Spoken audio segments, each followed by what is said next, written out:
Rudolph Valentino, the greatest of screen lovers. Opposite, the queen of movie sirens, Nita Naldi, in the 1922 hit, Blood and Sand. Silence, please. The great stars, the excitement, the thrills, the laughter, and the heartbreak of Hollywood's golden era.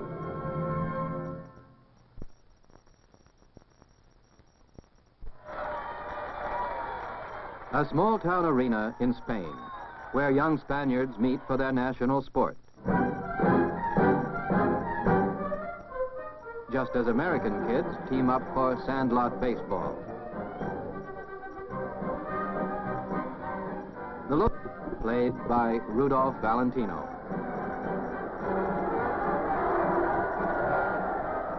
Valentino had been popular since appearing as the Sheik 2 years before, but it was his sensitive work as Gallardo in this 1922 film, Blood and Sand, that first brought him star billing.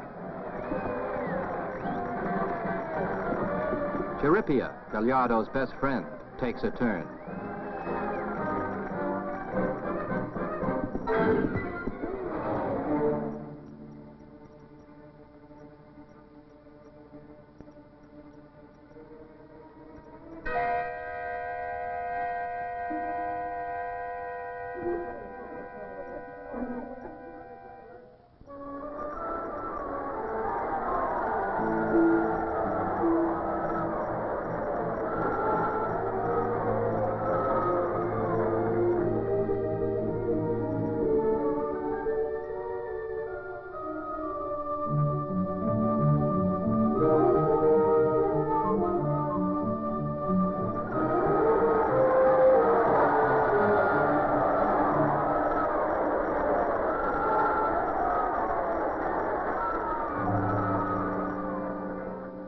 With the cool courage of a dying Manolete, Chirripia tells Gallardo not to be deterred from making the arena his career.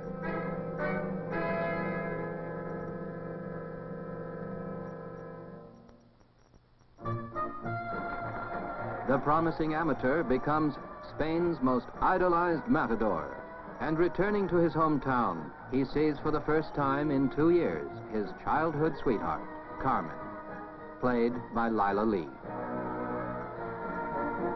The neighbors rush to tell Juan's mother he's home, and they paint for her a glowing picture of his latest triumph.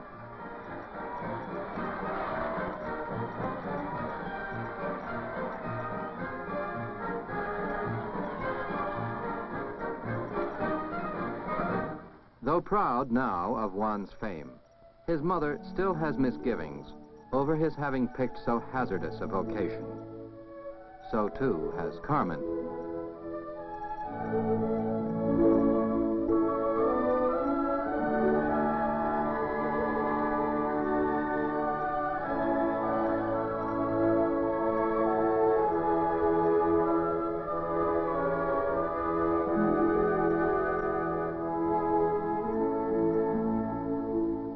Carmen's father adds his congratulations. And it is apparent that there is nothing in the way of an early wedding.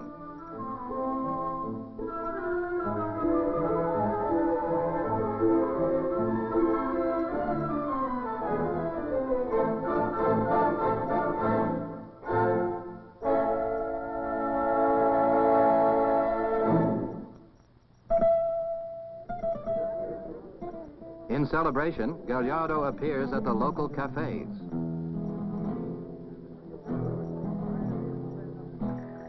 Valentino had started as a dancer, and he had made a hit with his tango in The Four Horsemen of the Apocalypse, his first major film.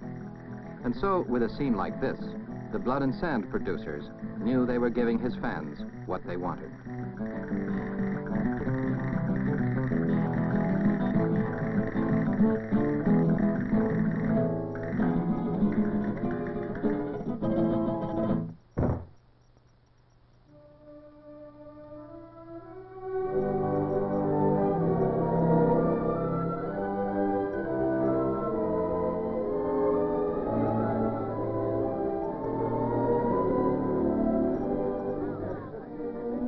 The one girl is Carmen, whom he weds a few days later.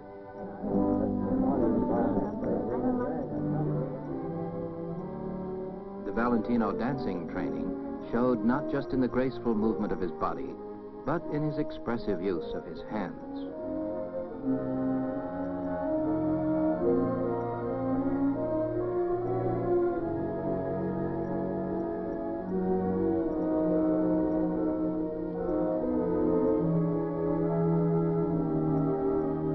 Carmen, shy, home-loving, wonders whether she can make the great Gallardo happy.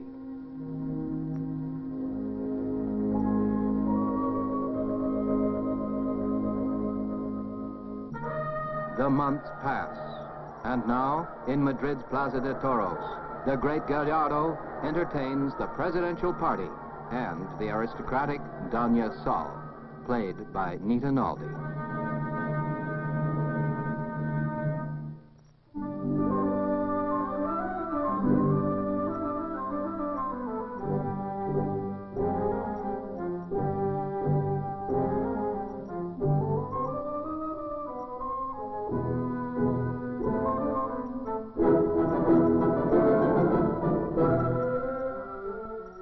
At home, Carmen prays he'll be safe.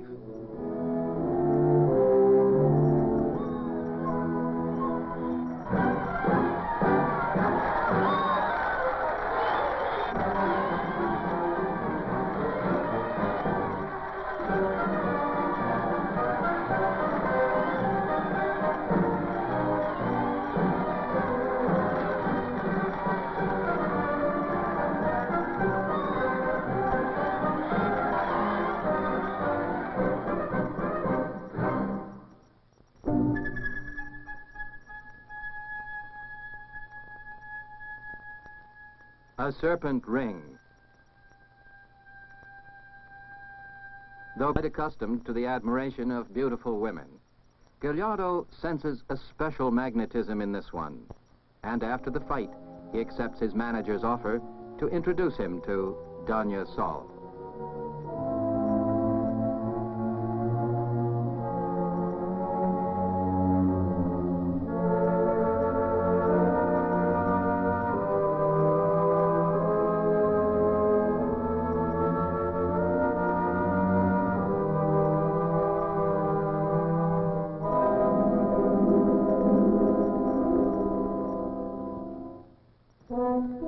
At home, another bullfight.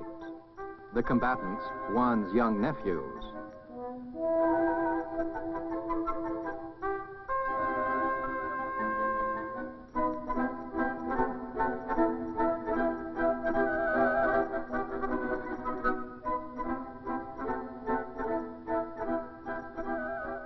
Carmen has given Juan no children of their own, but she has given him all her love, and, she hopes, the encouragement necessary to steady him in his dangerous profession.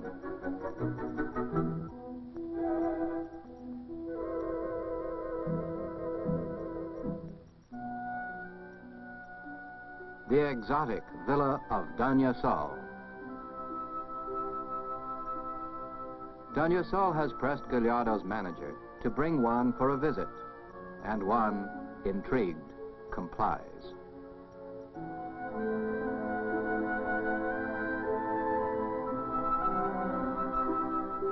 Artful as he has become in the ring, Juan is at heart still the socially awkward small-town lad, drawn by the blandishments of a world he has never known.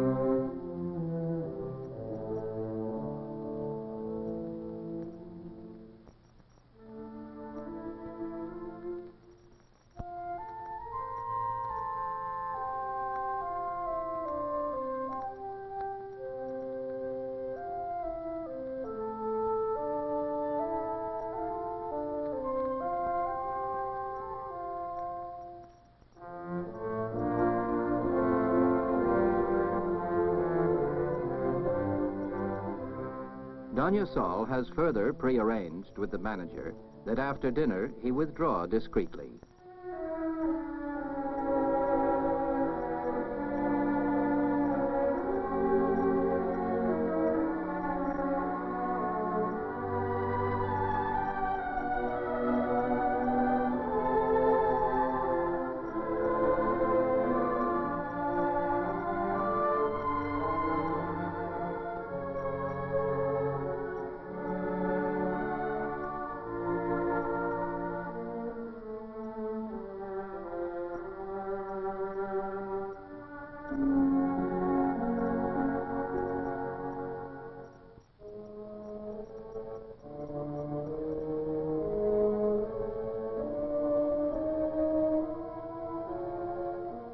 At home, Carmen reads.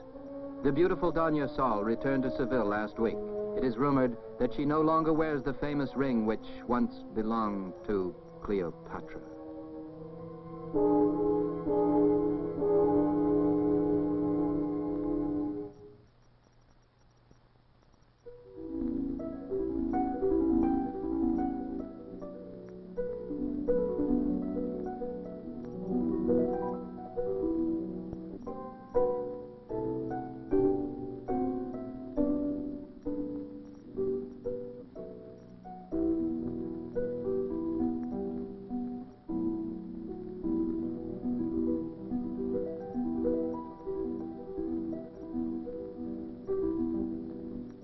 His flower.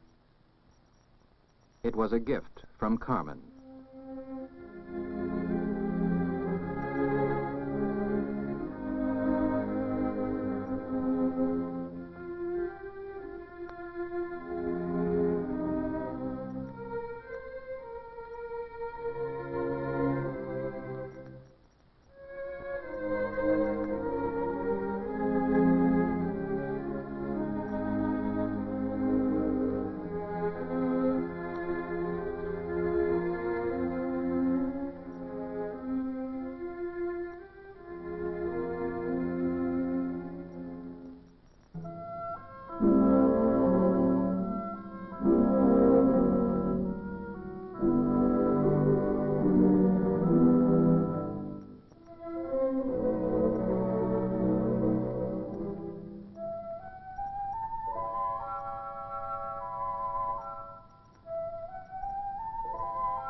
Remorseful, Juan tells a friend he'll end the affair. That he'll go to the country and forget.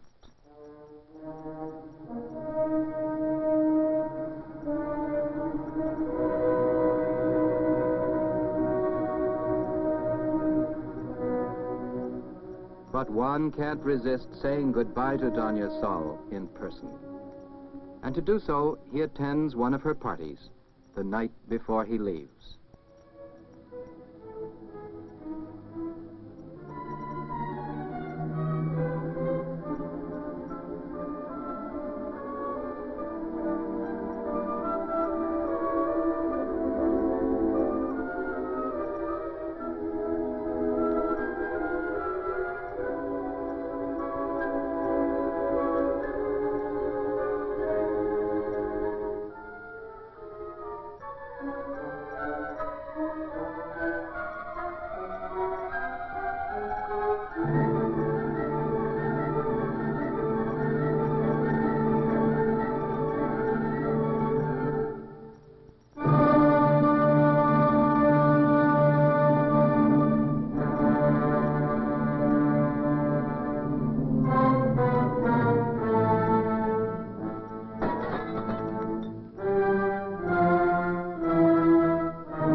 Ensenada, Gallardo's country estate.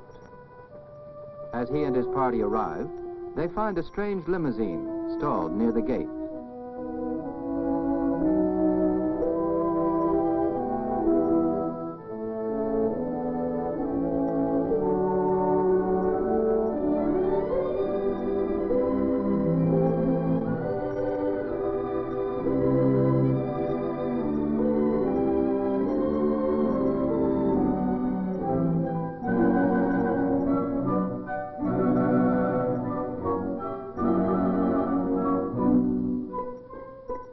No chance of completing repairs before morning. Chivalry demands that Gallardo be a reluctant Samaritan.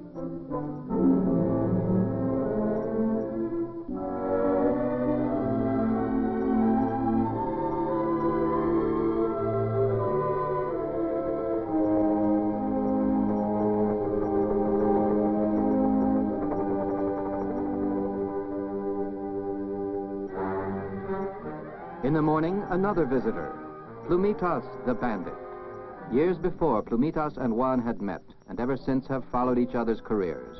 Careers that are parallel in that both live by the sword and face death daily.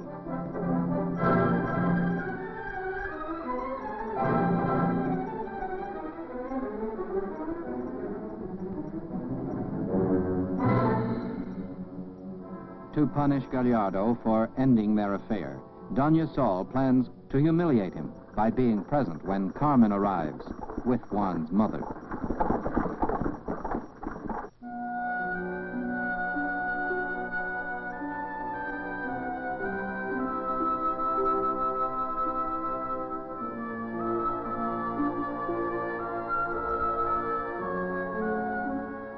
Plumitas is played by Walter Long.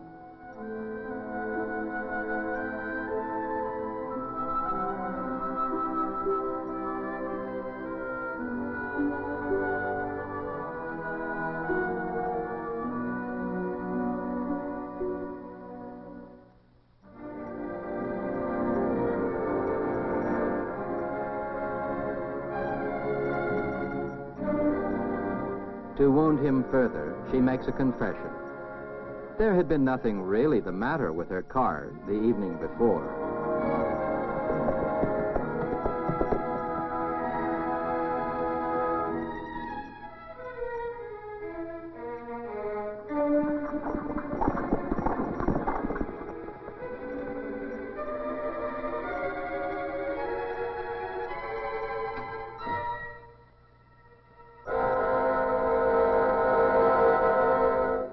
His two lives confront him, desire and pure love.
The last bullfight of the season takes place that afternoon, and Juan must be on hand.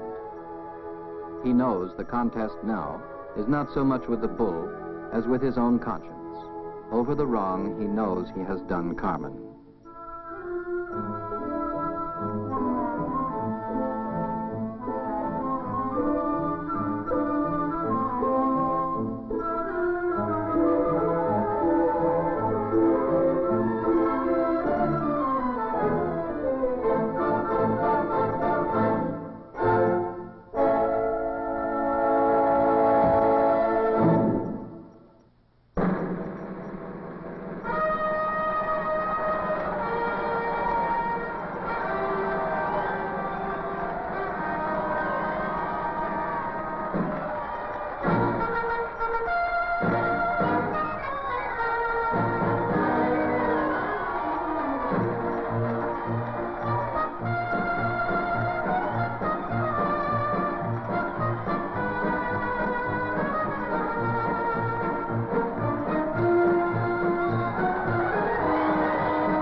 Lumitas, the most wanted man in Spain, risks appearing in public in order to give Juan encouragement.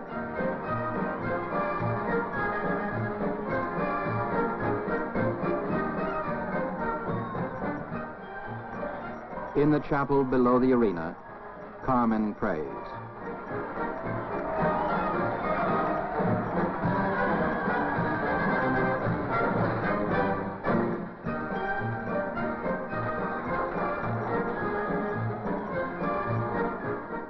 Lumitas has been spotted by the police.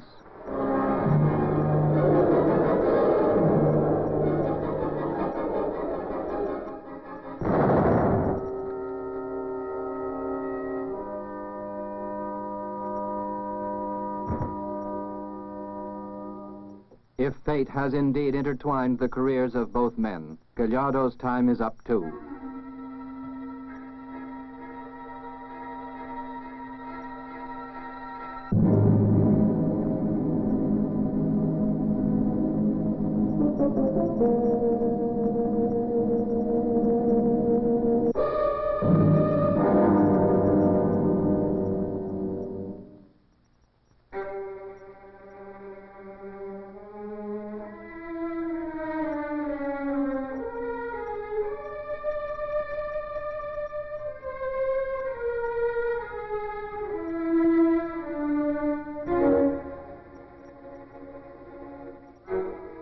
What matter now that the end has come to one man in dishonor and to the other in a cloak of glory?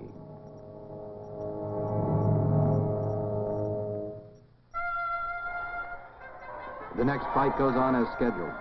The author, Vicente Ibanez, wrote Blood and Sand as an indictment of bullfighting, but it was also an indictment of predatory women.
Like Juan Gallardo, Rudolph Valentino himself was to meet death at the height of his fame, just 4 years after Blood and Sand.